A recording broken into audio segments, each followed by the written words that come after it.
It's hard to promote without Yeah. being able to be specific. Yeah, I know. It's my fondest hope that people will go, because the best way to see it is completely, cold, without any preconceived notions.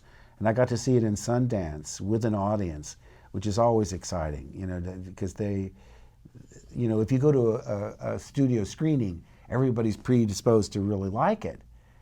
Here was, an audience that was really honest in their reaction. It was wonderful. I'm wondering if we can role play, actually. Oh, we wow. just do a quick role play? Okay. And okay. so I'm listening Don't so worry, far. Okay. PG-13. We won't offend anybody. But can you practice or sort of show me how you pitched Mark the script without giving away? And I know this is the tough part. You didn't have to. Yeah, well, that's a phone call. The Hollywood. The thing is, like, there are people who are doing all of these things kind of for you. Like, we wrote a script, right, and then our producers, I imagine, got that in the hands of either your daughter or your representation. Probably my daughter. And then you had the chance to read. She runs everything. I don't know what's going on. We were fortunate in that one of our producers is friends with Chelsea, so. Is that right? Right? That is correct. I don't know. She's over here. Oh, okay. Oh, great choice. Yeah, awesome choice. But we can still do the role play. Okay, let's do it. Let's do it. I mean, here's what it would have been like. Hey, Billy over at Lonely Island, can you get this, or Will over at Lord and Miller, can you get this script over to Chelsea Hamill to potentially get it to Mark Hamill? We'll do our best. Okay, thank you. And I imagine you get a phone call or an email. Send me a deal memo. I don't care about the script. I just want to know how much I can make. Do I get any back end? All I care about is the money. Believe me, at this point in my career, the script is everything. I was saying to Kyle earlier, I don't even know how much I made for this movie, because once I like something, and then you factor in the fact that they don't have a huge budget.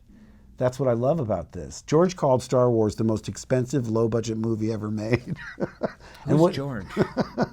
He's retired now, but his point was that all the money's up on the screen.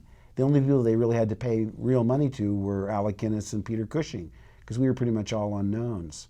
And with this, I was set up in the wrong way, because I thought it's called Brigsby Bear, and it's co-written by Kyle Mooney, and it's directed by the Saturday Night Live guy, and Andy Samberg's connected, and Beck Bennett, and all these, and Michaela. So I was expecting this broad, over-the-top comedy, and it was so unexpected. I loved it from the first time I read it. did the character of Ted take any convincing? Because I know he's a complicated person without, again, giving away too much. Sure. But I think I had read something in the press notes, Mark, that you said he's the kind of character that you'd rather watch rather than play. I mean, there's a very dark, there's a lot of layers to him. Yeah. Well, again, I mean, it wasn't from the standpoint that I have to play a character that everyone admires. You know, I love playing villainous roles, but no villain ever thinks of themselves as evil. They did the right thing in their estimation, but there's no getting around. He did something that terrifies any parent. You know, that's like their worst fear. But again, that wasn't so as important in the largest scheme of things. I was just trying to understand a person that would do that. And I think Jane Addams, who plays my wife, does a lot in making you understand their relationship and how controlling and aggressive she is. But she brings a lot more to the table than's in the script, so we were really lucky to have her. Right.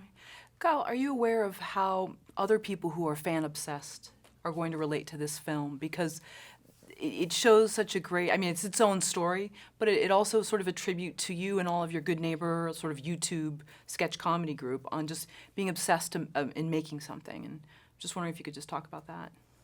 Well, I'm an obsessive person, and I've had so many obsessions throughout my life. Star Wars being one of them at one point. And yeah, it's true. I mean, I there are people who love our videos and who followed us for so long, and I hope they come to see this because it's not necessarily what those videos are. It's different, but yeah, in terms of obsession and fandom, I don't know. We just, what you see on screen is the way a lot of us feel. You know, we have such a strong connection to these TV shows or movies or music, and it's not always a terrible thing. You know, in the case of this movie, like James's love for Brigsby Bear kind of unites him and his friends and his family, and they make this thing together. You never outgrow these things, right? You said No. there was a point where I liked Star Wars because basically Oh, our well- fans are the young and the mentally young. No, my point, I've never outgrown Star Wars. My point was that there was a specific time where I was probably the most obsessed about it. Now it's turned into a minor obsession. Okay, just checking. It's okay. I mean, people come up and say, I'm really sorry, I've never seen Star Wars. Well, that's fine. I'm not upset. That's okay. It's not for everybody. You know, like I say, the young and the mentally young. Those are the ones that really are our biggest fans. There's something to be said about it appeals to the child in all of us, because you see grown men, policemen and firemen who are authority figures, let down their guard and become 9 years old again. Like, will you pose with this lightsaber? Really? You were just about to arrest me. Now you're my friend. It's been amazing, because I never expected it to have this sort of longevity or the impact on these people. And you meet people all the time that say, I became what I became because of that movie.